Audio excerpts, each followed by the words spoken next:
So barnaamijkan ayaanu guda galaynaa anagoo maanta dul tagayno meesha dadku ay ku shaqaystaan oo trading view-ga waa casharkii shalay tole aan soo qaadanay. Waxaan isku dayayaa inaan haddeertaan share gareeyo screen-kayga. Markii aan share gareeyo kadibna haddii aad arkaysid screen-kayga sidoo kaleetona aad u jeedid codkaygana si wanaagsan uu kuu soo gaarayo waxaan ka codsanaya inaad soo qortid 111 si aan howsha u bilaabo.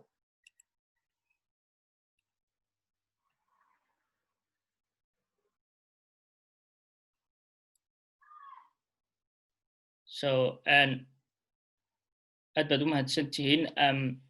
maqalka. Okay, barnaamijkeena ayaan haddeertaan bilaabaynaa. Waxaanu tegaynaa meeshii lagu shaqaysanayay oo aynu shalay tole mid aanu u dul istaagnay. Maantana casharkeena wuxuu ku saabsanaan doonaa sidee loo sawiraa ama qaab noocee ah ayaa loo sawiraa lacagaha. Sidaa ogeedeen baa trading view-ga markaad ku dhufatid maanta waxaanu sameynaynaa akoonkii shalay tole aynu sameynay ayaynu maantana meeshiisii kasii galaynaa. Akoonkii shalay aynu sameyno wuxuu koorso login-kaaga mar walba adigu wuu kuu joogayaa qasab maaha inaa markasta gashid laakiin maadaama aan midkan ugu talagalnay qaybta aqoonta ama yacni koorsada daraaddeed loginka waxaanu sameynaynaa username-kaas. Kadibna waxaa ku dhufanaysaa chat sidii shalay tole aan idiin sharaxay. Marka shalay tole sida aan ku sameynay ayuu noo joogaa lacagtii. Maanta marka maxay tahay waxaynu ka hadlayno? Maanta waxaynu ka hadlaynaa waxay tahay sidee ayuu u socdaa suuqan? Lacagaha sidee bay u dhaqaaqaan? Sidee baad u sawiranaysaa? Dadku way kala duwan yihiin. Qaar ayaa isticmaalo support iyo resistance, qaar baad isticmaalo trend line, qaar baa isticmaalo market patterns, qaar ba siba isticmaalaan. Laakiin adinku waxa faa'iidada idinku jirtaa inaan mid waliba aad ogaataan qaabka uu u shaqeeyo si adinka aad u doorataan qaabka aad ku shaqayn doontaan. Maanta marka waxaanu fiirinaynaa suuqan siduu yahay. Suuqan dadku erayada ay isticmaalaan intooda badan waxay tahay waxay isticmaalaan support oo S loo soo gaabiyo, resistance oo R loo soo gaabiyo iyo trend line-nadii.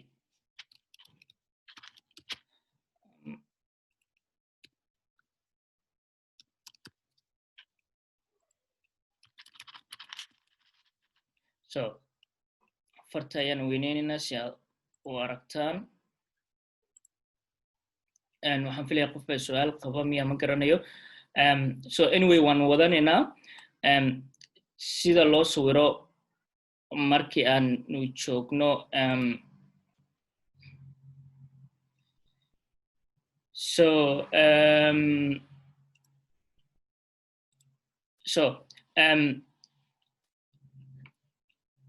so markasta ma tirtiri karo. Waxaan idinka codsanayaa in su'aal haddii jirto oo kaleeto si aan u ogaado in calaamadaas oo kale ay isticmaashaan si walaalaheenna ay uga faa'iidaystaan. Saddexdan marka waxaa jira marka qaab loo sawiro. Qaabkaas marka maxay yihiin? Waxaa jira marka wax la yiraahdo ama trend line ha ahaato ama support ha ahaato ama resistance ha ahaato. Waxaa jira wax la yiraahdo touch. waxaa jira sidoo kaleeto waxa la yiraahdaa gap. waxaa jira sidoo kaleeto overlap. So saddexdaanna waxay sameeyaan wax sidan touch, gap iyo overlap. Mid walbana anagoo dul istaagi doono waxa ay kala yihiin. So marka lacagtu sideeda ahaanba tusaale waxaan idinku soo qaadan karaa waa sida gurigoo kaleeto. waxaanu sawirina guri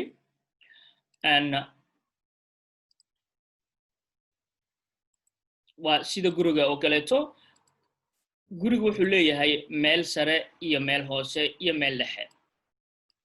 So marka guriga erayadii si aan u fahantaan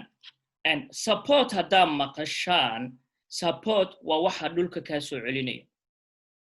and support-kana wuxuu imaanayaa mar walba waa hoos waa lacagtu way ka sareysaa lacagtu support ayay mar walba ka sareysaa supportka way ka sareysaa resistance-nagana waxa weeye resistance-gana waxa weeye meesha lacagta roofkeeda ama korkeeda meesha laga soo celinayo oo laga difaacayo waa sida gurigan haddii aan boodo waxay soo celinaya derbiga kore haddii dhulkaan joogana dhulkii baa support kareynaya so marka muhiimaddu waxay tahay resistance of korinaanta okay si uusan qoraalku u badanin waan soo gaagaabinaynaa so halkan waa supportkii lacagtii intay joogtaa lacagtu waa tana intay joogtaa wax walba oo ka hooseeyo ayaa support ah yani leenka ka hooseeyo waa support so leenka yani meesha laga soo celiyo kor laga soo celiyana waxa weeye and resistance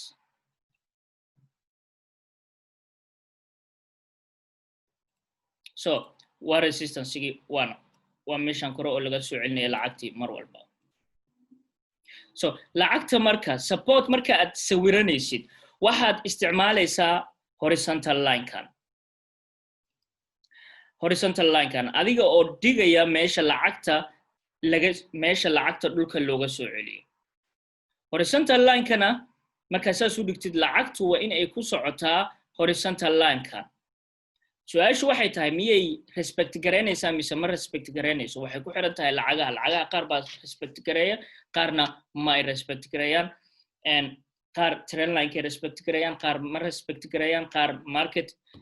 structure-kay respect gareeyaan laakiinse mostly market structure iyo market nature ayay respect gareeyaan so lacagtu marka siday u eg tahay sida ay u soconayso waxaan leenahay lacagtu way soo gashay waxay soo gashay gurigii waxa kaliya ay sameynayso waxay tahay markii ay soo jibiso supportkii way ku laabanaysaa tusaale ahaan way soconaysaa haddana way soo laabanaysaa lacagtii haddana way soconaysaa way soo laabanaysaa mar kale laga yaabo markaan saddexaad inay toos u soo dhacdo lagana yaabo in aysan toos u soo dhicin lacagtu haddana waxay dhaafaysaa leenkii kore way soo laabanaysaa so lacagtu marka inta badan ay sidaan samayso waxay haddana samaysaa waxay ku laabataa resistance-gii iyada oo markaasi laga yaabo inay hoos u soo dhacdo lacagtan marka supportna way leedahay trend line-na way leedahay tusaale ahaan support waxa weeye hadirtaan yani meeshana waa meeshii laga soo celinaya inay kor aado meeshana waa meeshii lacagta laga soo celinayay in ay maxaa la yiraahdaa meeshana lacagta waa meeshii laga soo celinayay in ay hoos u degto haddii aad doonaysidna trend line bay lahaan kartaa waxaan filayaa inuu toosnaan karo okay so lacagtu marka halkana waxa kaaga muuqato in trend line-kina ay xushmeynayso taas macnaheedu maxay tahay touch bay samaysay haddana mar kale taabatay haddana mar kale taabatay markan kale maysan taabanin way kor bay u kacday way soo laabatay mostly intaysan wada daadanin lacagta ugu fiican oo galisteeda ugu fiican any time frame aad fiirisid haddaad aragtid lacag sidan ku socoto oo marka ay inta soo dhaafto trend line-kan ay soo dhaafto ay haddana samayso ku laabato macnaheedu maxay tahay soo salaanto mar kale so ku laabato macnaheedu waxay tahay mar kale soo salaanto lacagtii markay mar kale soo salaanto macnaheedu waxay tahay janiska ugu fiican ay ka soo baxday inta ay ku laamatay waxa xaqiiqa inay dhacayso so halkaas markay marayso sidoo kale waxa arki kartaa inta in ay support aad ka arki kartid taas macnaheedu maxay tahay ay soo jibisay meeshii hore ay jibisay ay ku soo laabatay support ka dhigatay ee mar labaad soo jibisay ay ku laab yani ay ka hooseyso kadibna ay soo salaanto inta badan haddii ay isku aadaan trendline-kan iyo support-kan isku meel ay isku aadaan lacagtaas 99.99 hoos bay u dhacaysaa. So marka muhiimadda ugu weyn waxay tahay aan fahansiinayo support-ka wuxuu yahay resistance-ga wuxuu yahay. Support-kuna waa meeshii laga difaacayay, resistance-gana waa meeshii kore. Inta aanan gudbin waxaan jeclaan lahaa inaan idin weydiiyo inaad fahanteen iyo in kale haddii aad fahanteen ilaa iyo intaas. Ha ii soo qora si aan qaybtii labaad ugu gudbo. waxaan isku dayayaa inaan qofna meel cidla looga tagin in qof walba uu chance ka helo chance ka qofka kale uu helay haddaad fahanteen ilaa intaas ha ii soo qora si aan hor uga sii socdo.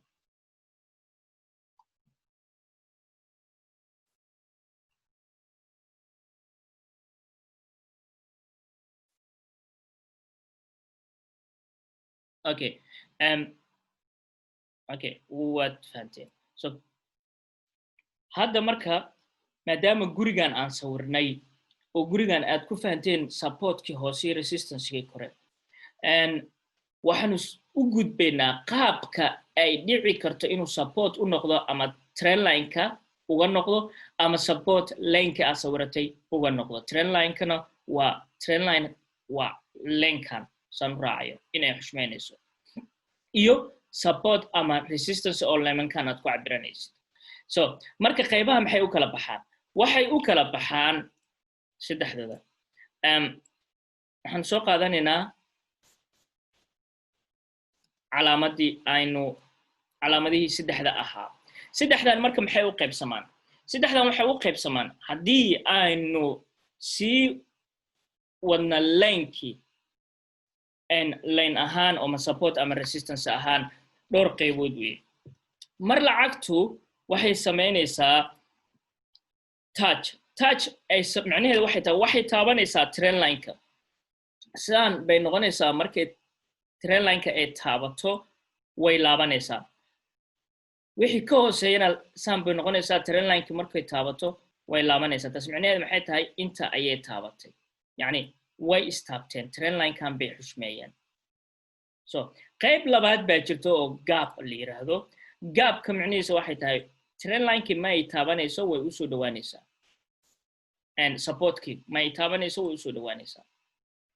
tan kalena sidoo kaleeto way u soo dhawaanaysaa taas macnaheedu maxay tahay gap baa u dhaxeeya. So waxaan filayaa inaad qalimo haysataan oo qoranaysaan waxaan isku dayayaa in yacni mid walba aad si toosa u fahantaan gap. So midda saddexaad oo jirta waxa weeye overlap macnaheedu waxa weeye lacagta trend line-kii ma ay xushmeynayso way ku xadgudbaysaa markay ku xadgudbo kii ka hooseeyey baa saan ileen ahaa oo ku xadgudbo. So way isdhaafayaan ama way isku soo dhawaanayaan ama way istaabanayaan intaas kaliya way macnaheeda. sidoo kaleeto lacagtu trend line-ka markaad cabiratid yacni trend line-ka laftirkiisa sidaas oo kale bay ku samaynaysaa ama lacagtu siday u soo socotay way soo gashay markay soo gasho waxa laga yaabaa marka hore inay taabato markay taabato way gudbaysaa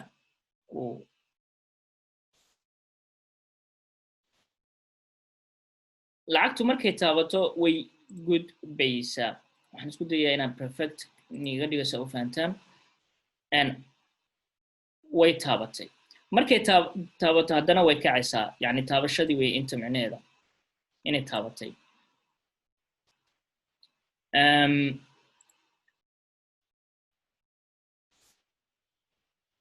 So let me draw again. So lacagtii way soo taabatay trend line-kii bay taabatay way ka gudubtay haddana waxa laga yaabaa inaysan markaan kala taabanin ay saa ugu dhawaato ay ka gudubto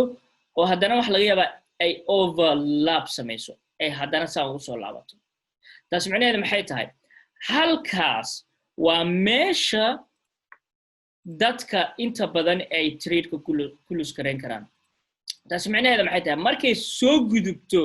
dadkii way galayaan waxay leeyihiin trend line-kii meesha xushmeyn way soo daadagtay sell weyn sellna ma ahan oo lacagtii waxay samaynaysaa overlap way xadgudbaysaa oo kaliya markay xadgudubto way gudbaysaa waa meesha mostly trade-yada ugu waaweyn dadka ay lacagta xitaa ku lumiyaan iska dadka cusub so meesha ugu fiican waxay tahay waa markay istaabtaan waa waxa dadka psychology ahaan badankood ay aaminsan yihiin inay istaabanayaan laakiin inay istaabtaan qasab maahan saddexdaas qaybood ayay u qaybsamayaan so trend line-ka marka lacagtu marka ama support bay xushmeynaysaa ama trend line ama market structure kii oo socda bay trend line-kii xushmeynaysaa waxaynu isku dayaynaa inaan tusaalooyin heli karno lacagtan ku saabsan tusaale ahaan euro GBY waa lacagtii shalay toole la soo diray oo aad gasheen taasi micnaheedu maxay tahay lacagtii shalay toole la soo diray oo aad gasheen lacagtii shalay toole la soo diray oo aad gasheen meesha aad ka soo gasheen waxay ahayd at this point meesha ka soo gasheen at this point bay ahayd meeshan baa laga soo galay lacagtan markii la gelaya micnaheeda waxay u ahaa lacagtan in ay haya ku sii socotay so markii ay timaaday leenkan waxa lama huraan ah inay lacagtii soo laabato lacagtaas marka laba qaybood bay u qaybsamaysaa in ay soo laabato lacagtaas inay soo laabato half ka mid ah halfkii loogu rabay maxaa yeelay market maker wuxuu og yahay in dadku ay take profitkooda ka dhiganayaan exactly meesha siisan u gaarsiin marka dadka qaarkood supportka markay cabirtaan marka ugu horeyso ma ay galaan supportka hadday daabato marka ugu horeyso lama galo tas macnaheedu maxay tahay waxaad sugaysaa confirmation inay lacagta hoos u dhacayso so tusaale ahaan supportka baan rabnay in aan tusaale u qaadan tan marka maadaama lacagtii shalay toole aan galna ay tahay aan fiirina inta pip oo profit ay nageliyeen so 41 pips profit kadibna lacagta meeshii entry point-kii bay ugu dhawaatay so lacagta marka support iyo resistance markay dadku sameynayaan dadka support iyo resistance isticmaale waxay inta badan ka soo bilaabaan higher time frame dadka qaar baa waxay ka soo bilaabaan monthly dadka qaar waxay ka soo bilaabaan weekly dadka qaarna daily haddii aan dhahno daily ka soo bilowno sababta shalay toole aad trade ku gasheen oo kale oo tusaale ahna waxaad ka arkays kartaan meeshan in meeshan ay ahayd daily resistance markay dhacdana sida caadiga lacagtu ay xooli ku soo laabato laga yaabo ilaa iyo intaasoo bib ay hoos soo dhacday laakiin it takes time so halkan resistance-ga bal waxaan fiirinaynaa in meel kale ay jirtay oo support ahaa halkan waxaa idinkaga cad calaamadii aan cabiranay oo resistance-ga hadda ah inay support ahaan jirtay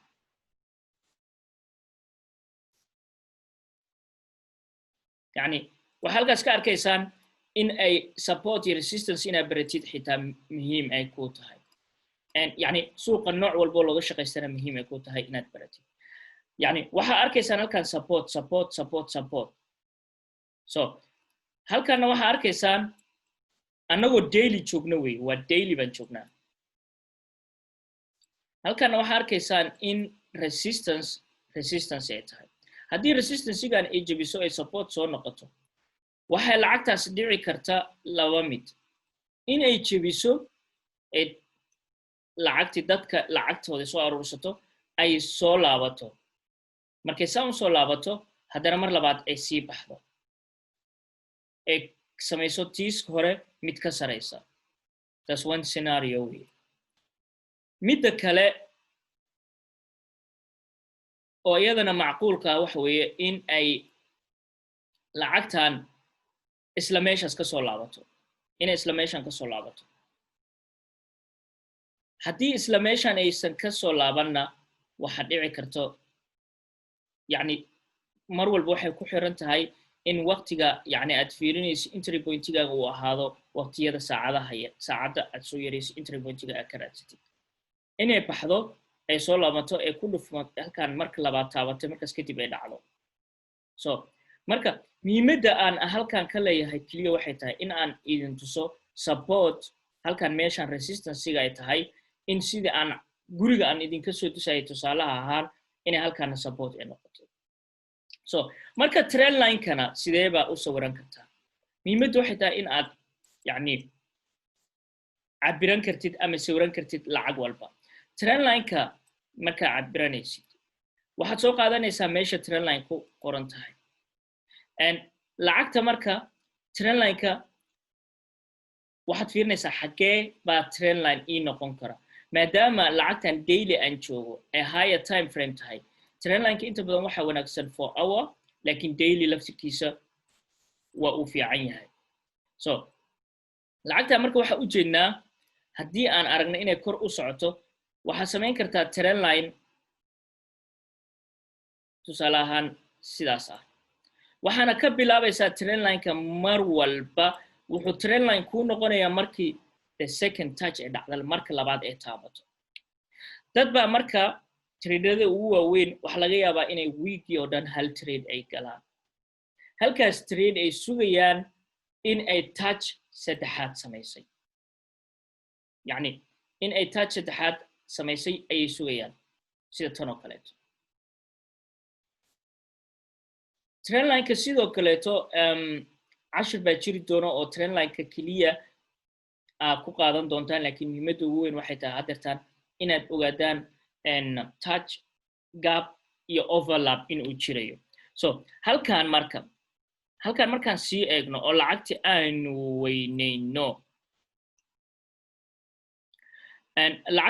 weyneyno aan isku dayno inaan perfect ka dhigno waxaa arkaysaan in lacagta tan ay touch tahay waxaan jeclaan lahaa qof ku jira inaan soo qabto si aan in uu fahmay aan ogaan karo hadduu samaacadda furanayo hadday fikir fiican tahay oo aan kusoo kordhin karno qaab noocaasa waxaan weydiinayaa adinkaan idin weydiinayaa macquul ma idinla fiican tahay in qof idin ka mid ah maadaama haddeertan waxaan soo sharaxay dul marayo in qof adinka idin ka mid ah aan ku casuuma meeshan oon idhaahdo hadda meeshan waa maxay touch meeshan kale maxay tahay touch meeshan kale maxay tahay yani overlap bay samaysay halkaana overlap yariisa maxay idinla tahay ma tahay mid hore idin sii wadayso qof idin ka mid ah so okay yani wax haddaad qalataan wax weyn maaha muhiimaddu waxay tahay inaad baratid waxaad ku celcelisid ayaadna baran kartaa so hal qof baa yiri inay fikir wanaagsan tahay inta kale waxaan malaynayaa inay cabsadeen so waxaan isku dayayaa marka inaan sii wado maadaama dadkoo dhan ay wada yani badankood ay cabsanayaan laga yaabo ama aysan jecleen in ay liveska soo galaan so عادي كله وكان okay Mr. Ali Abdul waan ku salaamaya waan ku soo dhaweynayaa mas'uul waa sida kale okay haddii aad ila socotay ma jeclaan lahayd inaad dulmartid haddeertaan si fahamkiina aan u fahmo in aad fahanteen iyo in kale diyaar okay waxaynu ka bilaabaynaa haddeertaan tusaale ahaan markii aad support iyo resistance sameynaynay haddii support iyo resistance keliya inaad ku trade garaysid aad doonaysid waxa wanaagsan line-ka inaad sameyn yani lacagta inay sidan ku ahaato si aad u aragtid wax waliba oo clear kuugu noqdaan waa support iyo resistance haddii tahay so inta ayaan doortay in ay ii noqoto line-kayga maxaa yeele waxaan indhahayga ay arkaan calaamado waaweyn oo i tusi kara in ay support iyo resistance yihiin halkan markaan weyneyno lacagtan inta ma touch bay samaysay miyay taabatay mise way dhaaftay oo overlap bay samaysay mise gap bay samaysay oo space baa u dhexmada sida hadda ii muuqataa waa gap way ma gaarin yes ama resistance powerful so and tanna maxaa ka arki karnaa in ay tahay waa touch way taasna very powerful tanna maxaan ka arki karnaa tanna waxaan ka aragnaa overlap very powerful intaas way micnaha support iyo resistance haddaad rabtid inaad isticmaashid waxaa wanaagsan inaad linki markaa cabiratid aad fiirisid aadan fiirin keliya touch keliya aad fiirisid saddexda qaybood oo respectiga ay samaynayso so haddii aan haddeertaan supportkan aan aragnay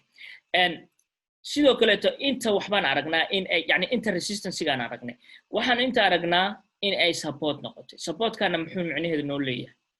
masra cali cabdul wuxuu noo leeyahay suuqa inuu jabsaday oo marka taasna waxay noqonaysaa gap bay noqonaysaa inuusan taaban supportiga very powerful so muhiimadda marka support iyo resistance ay sameynayso waxa weeye yani overlapkaas in aad fiirisid lacagti markay ka gudubto ay ku soo laabato wax laga yaabaa inay taabato in retest lacagta inta badan way samaysaa boqolkiiba waxaan dhihi karnaa 50% boqolkiiba 50 inay noqon karto in ay lacagta retest samayso inay toos usii baxdo lacagtu markaysan retest samayna toos usii baxdana waa lacagta markay powerful movekeeda u weynaanayo so aad baad u mahadsan tahay so waxaanu fiirinaynaa marka trend lineki so trend linekina markaanu fiirinayno waxaanu arki karnaa trend line markaa fiirinaysa lacagtaada waxaa wanaagsan inay yar tahay awaadidna lacagtaas trend line miya xushmaysaa mise ma xushmayso so lacagtan yani patientiga lagu sheegayo keliya waa intaan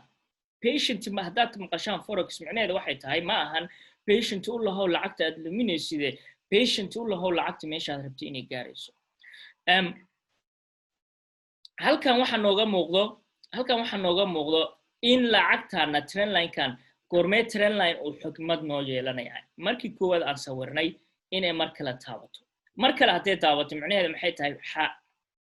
waxay noo leedahay xigmad oo marka saddexaad baan sugaynaa marka afraadna sidoo kaleeto waynu sugaynaa ilaa lacagtaas ay ka saramarto meeshaas tan kalena waan sugaynaa so taas micnaheeda maxay tahay lacagtu waxaa daawanaysay inay laba touch samayso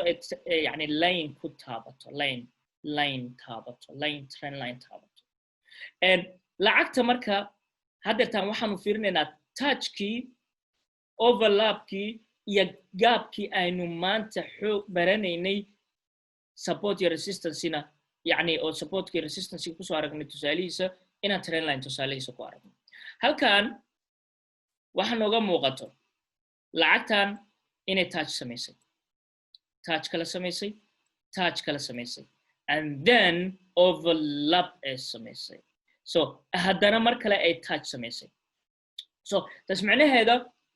gap overlap iyo touch in aad barataan waa waxa ugu muhiimsan markii laga soo tago structureka suuqa fahamkiisa ama market nature so waxaan isku dayaynaa marka haddana tusaalooyin kale bal in aanu heli karno so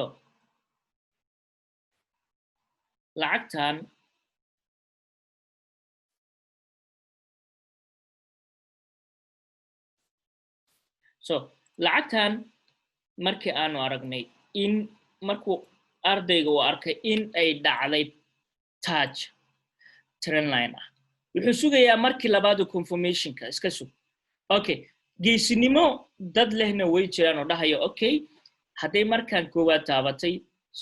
yani ayna samaynaysa lacagtan wax kale oo cashar kale aan ku baran doono qofkii uu garanayo lacagtan waxay ku socota high low haddeertaana trend cusub bay bilowday oo high bay bilaabaysaa hadduu qofka casharkan ku gaari doono ay ku baran doono markaad baratid ba waxay noqonaysaa in qofka touchka labaadba uu ku qaadan karo tradeka so touchkan labaadna micnihiisa waxay tahay haddana waxay samaysay gaab yariis ah oo aan la fahmayn haddana waxay samaysay touch yariis ah haddana inta overlap bay samaysay halkan bay waxay samaysay gap so way jibisay markii jibisay ay ku soo laabatay.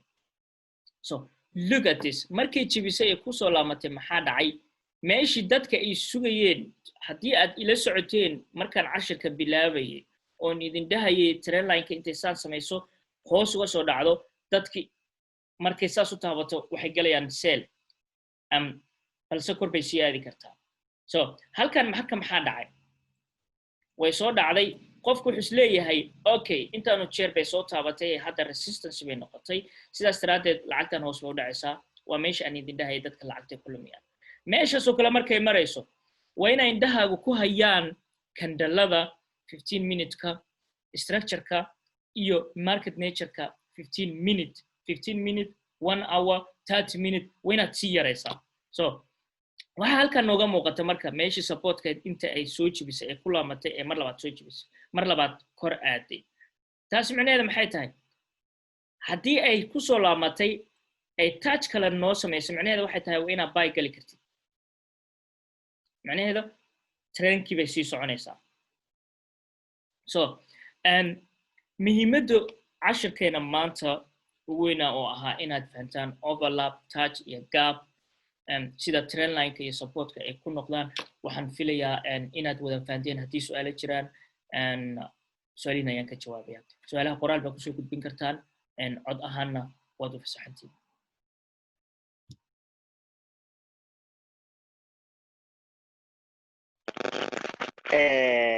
ustaad waa mahadsan tahay. waxaan rabaa inaan su'aal kaa weydiiyo trendline-ka. trendline-ka si aan u kala ogaado saddexdaasba, touchkii iyo gaapkii iyo overlapkii. tusaale hadda trendline-kan u dambeeya hadda aad waqtay line-kan iraahdo amalayn inaan wax ku qori karo soo ma calaamayn karo. ها وعلامين كرتا. هذا halkaas waxaad ku sheegtay in mar oo hal hada overlap ku baxay, laakiin trendline-ka hadana waxaad tiri laba line laba touch ku aadi. marka hadda trendline-ka soo dejiyo oo aan isku aadiyo dhammaan kuwan oo dhan waxay noqonayaan gaapkaas gaap noqonaya oo ah kaas kale gaap noqonaya. هستان سود دجيو maxaad ula jeedaa? laba taabasho inaan helo baan ula jeedaa. taabashada koowaad, taabashada labaad inaan ku aado. kuwa kale waxay noqonayaan gaabis bay noqonayaan kuwa hadda qaarkood ah. So gaapkan week ahaan bay meeshan ku timid, week weeye. So lacagta markay inta ka soo dhaqaaqday, yani overlap, markay inta ka soo dhaqaaqday way taabatay. So ma aysan sameynin sida in ay lacagtii uu marka halkaas markaan leeyahay miyaanan timi jirin macnaha trendline-kayga kaas miyaan trendline-kaaga sidaan su-aasha u fahmay, inkastoo codkaaga uu yaro googo'ayo,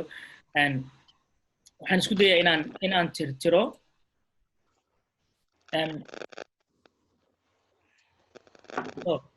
yani waxa ula jeedaa in halkan ay wax yar afka la soo baxday.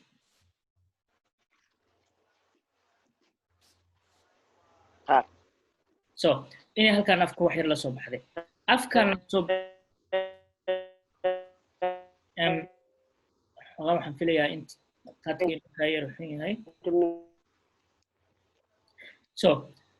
qadka ayaa ka yar xun, Masar Cali Cabdul. So muhiimadeenu waxay tahay in trendline-ka uu mar labaad aad inta ka gashay. So halkan ay u soo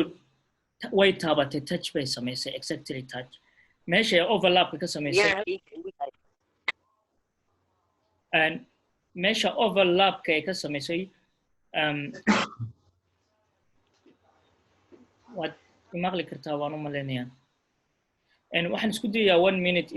inaan jiro recording-ka 1 minute.